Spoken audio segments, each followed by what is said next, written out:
As far as the origin of this breed is concerned, nobody is absolutely sure, except they're probably a North American breed that has their origins in the Basque country of Spain. And they've got the name Australian Shepherd by accident, probably because they came with shepherds who used them to herd Australian sheep.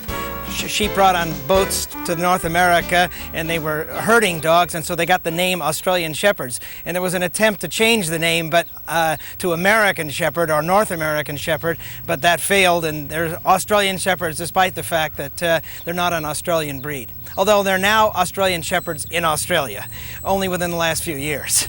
It's very easy to train them. They're highly motivated, like all working dogs, because they have a purpose in life, and so you can key into their strong working instinct to get them to work. All you're doing is changing the rules of the game a little bit. So these might be considered a family dog as long as the family recognizes that these are high-energy dogs, and they need a lot of exercise. They need training. All these herding dogs need a job, and they're not going to be content to lie around in front of the fireplace and sleep. They need something to do. So they need exercise. They need to do herding. They need to do agility or obedience or some sort of outdoor activity that's going to be an outlet for their energies and their talents. We bathe them periodically. We don't have to do any clipping. My wife does a little clipping of the paws to get rid of some of the excess fur between the toes, but they don't need extensive grooming. But they need to be combed out, and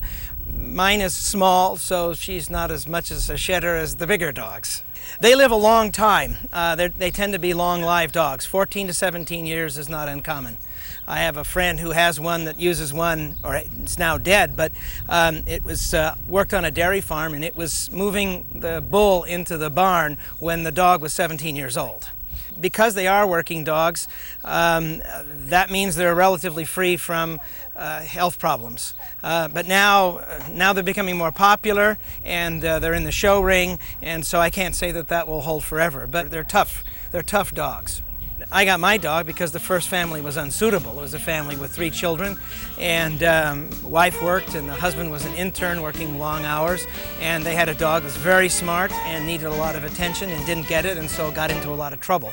So a lot of these dogs end up on the rescue market because people are attracted to them because of their unusual colors, and because they are lively and they're friendly dogs.